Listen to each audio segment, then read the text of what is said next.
ಸ್ನೇಹಿತರೆ, ಈ ಭೂಮಿ ಮೇಲೆ ಲಕ್ಷಾಂತರ ರಾಕ್ಷಸರು ಹುಟ್ಟಿದ್ದಾರೆ, ಹಾಗೆ ಸತ್ತಿದ್ದಾರೆ ಕೂಡ. ಆದ್ರೆ ಹುಟ್ಟುವಾಗ್ಲೇ ಇಡೀ ಬ್ರಹ್ಮಾಂಡದ ಗ್ರಹಗಳನ್ನೇ ನಡುಗಿಸಿದವನು ಇತಿಹಾಸದಲ್ಲಿ ಇವನೊಬ್ನೇ. ಈತನ ಹೆಸರು ಕೇಳಿದ್ರೆ ಇಡೀ ದೇವಲೋಕನೇ ನಡುಗ್ತಿತ್ತು. ಇವನ ಮುಂದೆ ಯುದ್ಧ ಮಾಡೋಕೆ ಸ್ವತಃ ಬ್ರಹ್ಮ, ವಿಷ್ಣು, ಮಹೇಶ್ವರರೇ ಎರಡೆರಡು ಬಾರಿ ಯೋಚನೆ ಮಾಡ್ತಿದ್ರು. ಈತ ಎಷ್ಟು ಕೋಪಿಷ್ಟನೆಂದ್ರೆ ಒಮ್ಮೆ ದೇವತೆಗಳ ರಾಜ ಇಂದ್ರದೇವನನ್ನೇ ಯುದ್ಧದಲ್ಲಿ ಸೋಲಿಸಿ ಅವನ ಕೊರಳಿಗೆ ಸರಪಳಿ ಹಾಕಿ ತನ್ನ ರಥದ ಹಿಂದೆ ಕಟ್ಟಿ ಬೀದಿಯಲ್ಲಿ ಮೆರವಣಿಗೆ ಮಾಡಿದ್ದ. ಅಂದು ಸ್ವತಃ ಸೃಷ್ಟಿಕರ್ತನೆ ದರೆಗಿಳಿದು ಬಂದು ಇಂದ್ರನ ಬಿಡುಗಡೆಗಾಗಿ ಬೇಡತೊಡಗಿದ್ದ.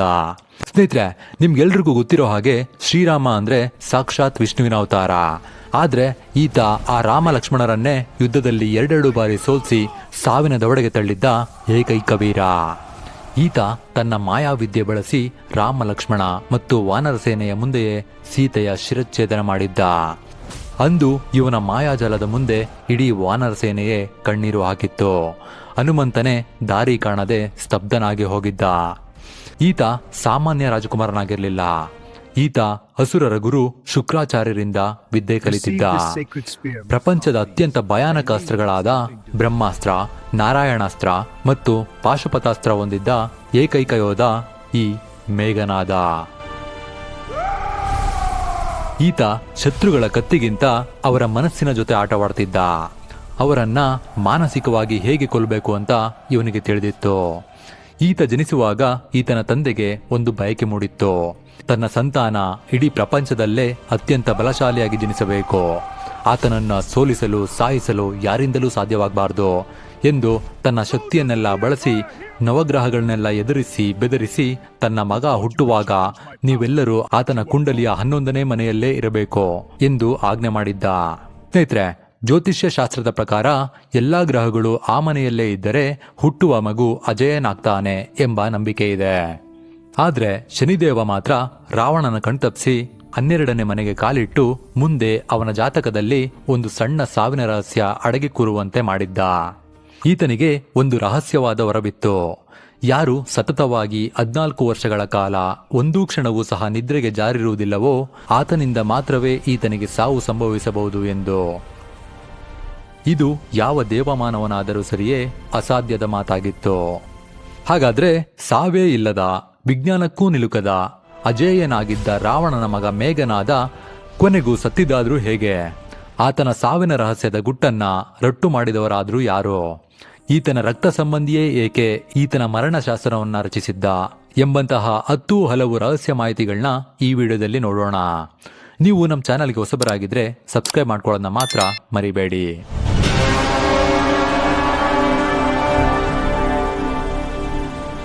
ಸ್ನೇಹಿತರೆ, ಮೇಘನಾದನ ವಂಶವೃಕ್ಷನ ಬಿಡಿಸಿ ನೋಡಿದ್ರೆ ನಮಗೆ ಕಾಣಿಸೋದು ಸಾಕ್ಷಾತ್ ಸೃಷ್ಟಿಕರ್ತ ಮತ್ತು ವಿನಾಶಕ ಶಕ್ತಿಗಳ ಭೀಕರ ಸಮ್ಮಿಲನ.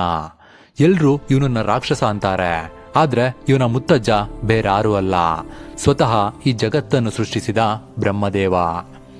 ವಾಲ್ಮೀಕಿ ರಾಮಾಯಣದ ಪ್ರಕಾರ ಬ್ರಹ್ಮದೇವನಿಗೆ 10 ಜನ ಮಾನಸ ಪುತ್ರರು. ಸ್ನೇಹಿತರೆ, ಮಾನಸ ಪುತ್ರರು ಅಂದ್ರೆ ಬ್ರಹ್ಮನ ಸಂಕಲ್ಪ ಮತ್ತು ಮನಸ್ಸಿನ ಇಚ್ಛೆಯಿಂದ ಜನಿಸಿದವರು ಎಂದರ್ಥ. ಅದರಲ್ಲೊಬ್ಬ ಈ ಪುಲಸ್ತ್ಯ ಮಹಾಮುನಿ. ಆತನಿಗೆ ವಿಷ್ಟವ ಮುನಿ ಎಂಬ ಮಗನೂ ಸಹ ಇರ್ತಾನೆ. ಇತ್ತ ರಾಕ್ಷಸ ರಾಜ ಸುಮಾಲಿಗೆ 10 ಜನ ಗಂಡ್ಮಕ್ಳು ಮತ್ತು 4 ಜನ ಹೆಣ್ಮಕ್ಳು ಇರ್ತಾರೆ. ಅದರಲ್ಲೊಬ್ಳು ಈ ರಾಕ್ಷಸಿ ಕೈಕಸಿ. ಈಕೆಗೆ ತನಗುಟ್ಟುವ ಸಂತಾನ ಮಹಾಬಲಿಷ್ಠನಾಗಿರಬೇಕೆಂಬ ಬಯಕೆ ಇತ್ತು. ಹಾಗಾಗಿ ಈ ವಿಶ್ರವ ಮುನಿಯನ್ನು ಒಲಿಸಲು ಪ್ರಯತ್ನಿಸ್ತಾಳೆ. ಆದ್ರೆ ಈತನಿಗೆ ಮೊದಲೇ ಇಲವಿಳ ಎಂಬಾಕೆಯೊಡನೆ ಮದುವೆಯಾಗಿ ಕುಬೇರ ಎಂಬ ಪುತ್ರನು ಸಹ ಇರ್ತಾನೆ. ಹಾಗಾಗಿ ಮೊದಮೊದಲು ಆತ ವಿರೋಧಿಸಿದನಾದರೂ ತನ್ನ ದಿವ್ಯ ದೃಷ್ಟಿಯಿಂದ ನೋಡಲಾಗಿ ಆಕೆಗೆ ಜನಿಸುವ ಮಕ್ಕಳಿಂದ ಧರ್ಮಸ್ಥಾಪನೆಯಾಗುತ್ತದೆಂದು ಅರಿತು ಆಕೆಯನ್ನು ವರಿಸಲು ಒಪ್ಪಿಕೊಳ್ತಾನೆ. ನಂತರ ಅವರಿಗೆ ಹುಟ್ಟಿದ ಜ್ಯೇಷ್ಠ ಪುತ್ರನೇ ಈ ದಶಕಂಠ ರಾವಣ. ಪವಿತ್ರ ಜ್ಞಾನ ಮತ್ತು ಅಸುರರ ಮದ ಎರಡನ್ನೂ ಮೈಗೂಡಿಸಿಕೊಂಡಿದ್ದ ಮಹಾಶಕ್ತಿ. ಈತನ ನಂತರ ಕುಂಭಕರ್ಣ, ವಿಭೀಷಣ ಹಾಗೂ ಕೊನೆಯದಾಗಿ ಶೂರ್ಪನಖಿ ಎಂಬ ಹೆಣ್ಣು ಮಗಳು ಸಹ ಜನಿಸ್ತಾಳೆ. ಇದರಲ್ಲಿ ರಾವಣ ಅತ್ಯಂತ ಬಲಶಾಲಿ ಮತ್ತು ವೇದಶಾಸ್ತ್ರಗಳಲ್ಲಿ ಪಾಂಡಿತ್ಯ ಹೊಂದಿದ್ದವ. ಈತನು ಅಮರನಾಗಬೇಕೆಂದು ಬಯಸಿ ಶಿವನ ಕುರಿತು ಘೋರ ತಪಸ್ಸನ್ನು ಮಾಡಿ ಆತ ಎಷ್ಟೇ ವರ್ಷವಾದರೂ ದರ್ಶನ ನೀಡದ ಕಾರಣ ತನ್ನ ಒಂದೊಂದು ತಲೆಯನ್ನು ಕಡಿದು ಅಗ್ನಿಗೆ ಅರ್ಪಿಸತೊಡಗಿದ್ದ. 9 ತಲೆಯನ್ನು ಅರ್ಪಿಸಿದ ಆತ ತನ್ನ ಕೊನೆಯ ತಲೆಯನ್ನು ಕಡಿಯಲು ಹೋದಾಗ ಪ್ರತ್ಯಕ್ಷನಾದ ಶಿವನಲ್ಲಿ, ನನಗೆ ಯಾವುದೇ ದೇವತೆಗಳಿಂದಾಗಲಿ, ಗಂಧರ್ವರಿಂದಾಗಲಿ, ಯಕ್ಷರಿಂದಾಗಲಿ ಅಥವಾ ರಾಕ್ಷಸರಿಂದಾಗಲಿ ಸಾವು ಬರಬಾರದು ಎಂಬ ವರವನ್ನು ಪಡೆದ. ಆದ್ರೆ ಆತ ತನ್ನ ಅಹಂಕಾರದ ಮದದಲ್ಲಿ ಮನುಷ್ಯ ಮತ್ತು ವಾನರರಿಂದ ಸಾವು ಬಾರದಿರಲಿ ಎಂದು ಕೇಳುವುದನ್ನು ಮರೆತೇ ಹೋಗಿದ್ದ. ವರ ಪಡೆದ ಆತ ಕಾಲಹರಣ ಮಾಡದೆ ಕೂಡಲೇ ತನ್ನ ಸಹೋದರ ಕುಬೇರನ ಮೇಲೆ ದಾಳಿ ಮಾಡಿ ಚಿನ್ನದ ನಗರಿ ಲಂಕೆಯನ್ನ ವಶ ಮಾಡಿಕೊಂಡ. ಜೊತೆಗೆ ಆತನ ಬಳಿ ಇದ್ದ ಪುಷ್ಪಕ ವಿಮಾನವನ್ನೂ ಸಹ ಕಸಿದುಕೊಂಡ. ಅಷ್ಟೇ ಅಲ್ಲದೆ ಆತನಿಗೆ ಬ್ರಹ್ಮಾಂಡದ ಚತುರ್ದಶ ಭುವನಗಳನ್ನೂ ಸಹ ಆಳಬೇಕೆಂಬ ಆಸೆಯಿತ್ತು. ಹಾಗಾಗಿ ಭೂಲೋಕದ ಸ್ತರದಲ್ಲಿದ್ದ 7 ಲೋಕಗಳಾದ ಅತಳ, ವಿತಳ, ಸುತಳ, ತಳಾತಳ, ಮಹಾತಳ, ರಸಾತಳ ಮತ್ತು ಪಾತಾಳವನ್ನು ವಶಪಡಿಸಿಕೊಳ್ಳಬೇಕೆಂದು ಮೊದಲು ಆಕರ್ಷಕವಾಗಿ ಕಂಡ ಮಾಯಾಸುರನ ಅಧೀನದಲ್ಲಿದ್ದ ತಳಾತಳದ ಮೇಲೆ ಆಕ್ರಮಣಕ್ಕೆ ಮುಂದಾದ. ಸ್ನೇಹಿತರೆ, ಈ ತಳಾತಳ ಸಾಮಾನ್ಯ ಲೋಕವಲ್ಲ, ಅದು ಪೌರಾಣಿಕ ಕಾಲದ ಮಾಯಾಜಾಲದ ನಗರಿ. ಈ ಲೋಕದ ಅಧಿಪತಿ ಅಸುರರ ವಿಶ್ವಕರ್ಮ ಮಾಯಾಸುರ. ಈತ ತನ್ನ ವಾಸ್ತುಶಿಲ್ಪದ ಜ್ಞಾನವನ್ನು ಬಳಸಿ ಈ ಲೋಕವನ್ನು ಹೇಗೆ ನಿರ್ಮಿಸಿದ್ದನೆಂದರೆ ಆ ನಗರದಲ್ಲಿ ಯಾವುದು ನಿಜ, ಯಾವುದು ಭ್ರಮೆ ಎಂತಲೇ ತಿಳಿಯುತ್ತಿರಲಿಲ್ಲ. ಈ ಮಾಯಾಜಾಲವನ್ನ ರಾವಣನ ಸೈನ್ಯಕ್ಕೆ ಭೇದಿಸಲಾಗಲಿಲ್ಲ. ಆದರೆ ರಾವಣನು ತನ್ನ 10 ತಲೆಯ ಬುದ್ಧಿವಂತಿಕೆಯನ್ನ ಬಳಸಿ ಮಾಯಾಸುರನ ಪ್ರತಿಯೊಂದು ಮಾಯಾಜಾಲವನ್ನ ಭೇದಿಸುತ್ತಾ ಹೋದ. ಇತ್ತ ಆಶ್ಚರ್ಯಗೊಂಡ ಮಾಯಾಸುರ ತನ್ನ ದಿವ್ಯ ಜ್ಞಾನವನ್ನು ಬಳಸಿ ನೋಡಲಾಗಿ ಆತನಿಗೆ ರಾವಣನ ಶಕ್ತಿ, ಆತನ ವಂಶದ ಬಗ್ಗೆ ಅರಿವಾಗತೊಡಗುತ್ತೆ. ಹಾಗಾಗಿ ಆತನೊಂದಿಗೆ ಹೋರಾಡುವ ಬದಲು ಸಂಧಾನ ಮಾಡಿಕೊಂಡು ಆತನ ಮಗಳಾದ ಅಪ್ರತಿಮ ಸುಂದರಿ ಮಂಡೋದರಿಯನ್ನ ಆತನಿಗೆ ಕೊಟ್ಟು ಮದುವೆ ಮಾಡ್ತಾನೆ. ಆಗ ರಾವಣನು ತನ್ನ ದಾಳಿಯನ್ನ ಅಲ್ಲಿಗೆ ನಿಲ್ಲಿಸಿ ಲಂಕೆಗೆ ತೆರಳಿ ಆಕೆಯೊಂದಿಗೆ ಸಂತೋಷದ ಸಮಯವನ್ನ ಕಳೆಯತೊಡಗ್ತಾನೆ. ಸ್ವಲ್ಪ ಕಾಲದ ನಂತರ ಮಂಡೋದರಿ ಗರ್ಭವತಿಯಾಗ್ತಾಳೆ. ಇತ್ತ ರಾವಣನಿಗೆ ಒಂದು ಹುಚ್ಚು ಆಸೆ ಮೂಡತೊಡಗುತ್ತೆ. ಹೇಗಾದರೂ ಮಾಡಿ ತನ್ನ ಮಗುವನ್ನು ಅಜೇಯನನ್ನಾಗಿ ಮಾಡಬೇಕೆಂದುಕೊಂಡ ಆತ ತನ್ನ ಶಕ್ತಿಯನ್ನೆಲ್ಲ ಬಳಸಿ ನವಗ್ರಹಗಳನ್ನ ಸೆರೆ ಹಿಡಿದು ತಂದು, ನನ್ನ ಮಗ ಹುಟ್ಟುವ ಕ್ಷಣದಲ್ಲಿ ನೀವೆಲ್ಲರೂ 11ನೇ ಮನೆಯಲ್ಲೇ ಇರಬೇಕು ಎಂದು ಆಜ್ಞೆ ಮಾಡಿದ. ರಾವಣನಿಗೆ ಹೆದರಿದ ಅವರು ಆತ ಹೇಳಿದಂತೆ ಮಾಡತೊಡಗಿದರು.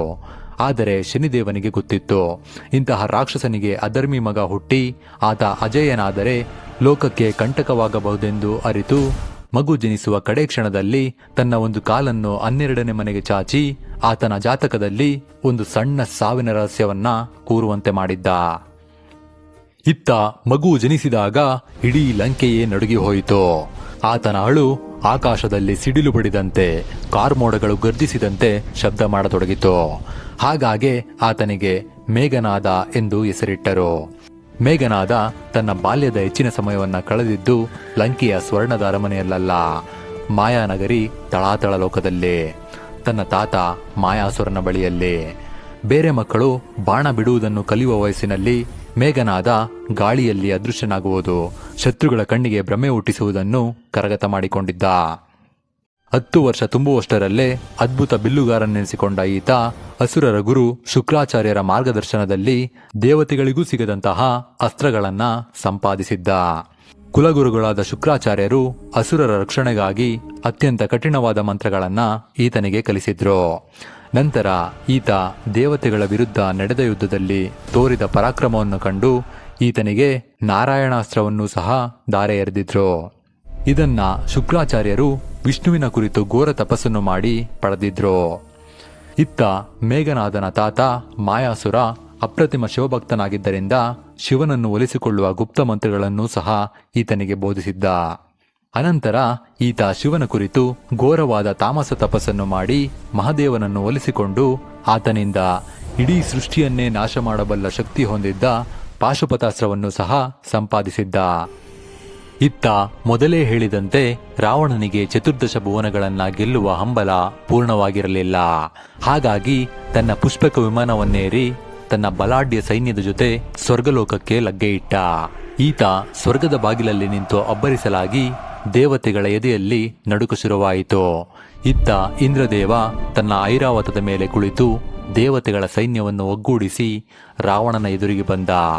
ರಾವಣ ಮತ್ತು ಇಂದ್ರನ ನಡುವೆ ಭೀಕರ ಕಾಳಗ ಶುರುವಾಯಿತು. ಆದರೆ ಇಂದ್ರನ ಬಳಿ ದದೀಚಿ ಮಹರ್ಷಿಗಳ ಬೆನ್ನುಮೂಳೆಯಿಂದ ಸೃಷ್ಟಿಸಿದ್ದ ವಜ್ರಾಯುಧವಿತ್ತು. ಈ ವಜ್ರಾಯುಧ ಎಷ್ಟು ಬಲಿಷ್ಠವೆಂದರೆ ಇದರ ಹೊಡೆತಕ್ಕೆ ಹನುಮಂತನೇ ಪ್ರಜ್ಞೆ ತಪ್ಪಿದ್ದ.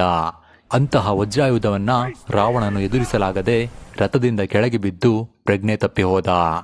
ರಾಕ್ಷಸ ಸೈನ್ಯ ಸೋಲತೊಡಗಿತು. ಆಗ ವಿಷಯ ತಿಳಿದ ಮೇಘನಾದ ಹಿಂದೆ ಮುಂದೆ ನೋಡದೆ ತನ್ನ ತಂದೆಯ ರಕ್ಷಣೆಗೆ ಧಾವಿಸಿದ.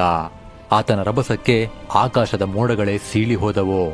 ಮೊದಲೇ ಕೆಂಡಾಮಂಡಲನಾಗಿದ್ದ ಮೇಘನಾದನಿಗೆ ತನ್ನ ತಂದೆಯ ಸ್ಥಿತಿಯನ್ನು ಕಂಡು ಆತನ ಕೋಪ ನೆತ್ತಿಗೇರಿತ್ತು. ಆತನನ್ನು ಕಂಡ ಇಂದ್ರ ಒಂದು ಕ್ಷಣವೂ ಯೋಚಿಸದೆ ತನ್ನ ವಜ್ರಾಯುಧವನ್ನ ಆತನ ಮೇಲೆ ಪ್ರಯೋಗಿಸಿದ. ಆ ವಜ್ರಾಯುಧ ಸೂರ್ಯನಿಗಿಂತಲೂ ಪ್ರಕಾಶಮಾನವಾಗಿ ಮೇಘನಾದನ ಎದೆಯತ್ತ ನುಗ್ಗಿ ಬಂತು. ಇತ್ತ ರಾಕ್ಷಸ ಸೇನೆ ಇದನ್ನ ಕಂಡು ಸ್ತಬ್ಧವಾಯಿತು. ದೇವತೆಗಳು ಮೇಘನಾದ ಹತನಾದನು ಎಂದುಕೊಂಡರು. ವಿಜಯೋತ್ಸಾಹ ಆಚರಿಸಲು ಮುಂದಾದರು. ಆದರೆ ಅಲ್ಲಿ ನಡೆದಿದ್ದೇ ಬೇರೆ. ವಜ್ರಾಯುಧ ಮೇಘನಾದನನ್ನ ತಾಕುವ ಮೊದಲೇ ಅವನು ಗಾಳಿಯಲ್ಲಿ ಕರಗಿ ಹೋಗಿದ್ದ. ಆ ವಜ್ರಾಯುಧ ಶೂನ್ಯವನ್ನ ಸೀಳಿಕೊಂಡು ಹೋಗಿತ್ತು. ಇದನ್ನು ಕಂಡ ಇಂದ್ರದೇವ ಕಕ್ಕಾಬಿಕ್ಕಿಯಾಗಿ ಹೋದ. ಎಲ್ಲಿದ್ದಾನವನೋ ಎಂದು ದಿಕ್ಕಾಪಾಲಾಗಿ ನೋಡುತ್ತಲಾಗಿ 8 ದಿಕ್ಕುಗಳಲ್ಲೂ ಮೇಘನಾದನ ಅಟ್ಟಹಾಸ ಕೇಳಿಸಿತು. ಒಂದೇ ಕ್ಷಣದಲ್ಲಿ ಇಡೀ ಸ್ವರ್ಗಲೋಕವೇ ಕಪ್ಪು ಕಾರ್ಮೋಡಗಳಿಂದ ಆವರಿಸಿ ಹೋಯಿತು. ದೇವತೆಗಳಿಗೆ ತಮ್ಮ ಅಕ್ಕಪಕ್ಕದಲ್ಲಿ ನಿಂತವರೂ ಸಹ ಕಾಣಿಸದಾದರು. ಇತ್ತ ಮೇಘನಾದ ಮೋಡಗಳ ಮರೆಯಲ್ಲಿ ನಿಂತು ಲಕ್ಷಾಂತರ ಬಾಣಗಳನ್ನು ಸುರಿಸಿದ. ಆ ಬಾಣಗಳ ರಭಸಕ್ಕೆ ದೇವತೆಗಳ ಸೈನ್ಯವೆಲ್ಲ ತಬ್ಬಿಬ್ಬಾಗಿ ಹೋಯಿತು. ಐರಾವತ ಆನೆಯೂ ಸಹ ಕಿರುಚುತ್ತಾ ಮಂಡಿಯೂರಿತು. ಈ ಮಾಯಾಯುದ್ಧದ ಮುಂದೆ ತಾವು ಗೆಲ್ಲಲಾಗುವುದಿಲ್ಲ ಎಂದು ದೇವತೆಗಳು ಆತನಿಗೆ ಶರಣಾದರು. ಇತ್ತ ಇಂದ್ರ ಅಸಹಾಯಕನಂತೆ ಆಕಾಶದತ್ತ ನೋಡಲಾಗಿ ಮೇಘನಾದ ಸಾವಿರಾರು ಮಿಂಚುಗಳ ಮಧ್ಯೆ ನಿಂತು ಗರ್ಜಿಸತೊಡಗಿದ. ಇಂದ್ರನ ಮೇಲೆ ನಾಗಪಾಶವನ್ನು ಹೂಡತೊಡಗಿದ. ಈ ನಾಗಪಾಶ ಅಸ್ತ್ರವನ್ನ ಮೇಘನಾದ ನಾಗಲೋಕದ ಕನ್ಯೆ ವಾಸುಕಿಯ ಮಗಳಾದ ಸುಲೋಚನಾಳನ್ನ ಮದುವೆಯಾಗಿದ್ದಕ್ಕಾಗಿ ಉಡುಗೊರೆಯಾಗಿ ಪಡೆದಿದ್ದ. ಅದರ ಜೊತೆಗೆ ಸರ್ಪಗಳ ಮೇಲಿನ ನಿಯಂತ್ರಣ ಮತ್ತು ನಾಗಲೋಕದ ಅತ್ಯಂತ ರಹಸ್ಯಮಯ ಅಸ್ತ್ರಗಳ ಜ್ಞಾನವನ್ನೂ ಸಹ ಪಡೆದಿದ್ದ. ಇದೇ ಅಸ್ತ್ರದಿಂದಲೇ ಈತ ರಾಮಲಕ್ಷ್ಮಣರನ್ನು ಸಹ ಸಾವಿನಂಚಿಗೆ ತಳ್ಳಿದ್ದು.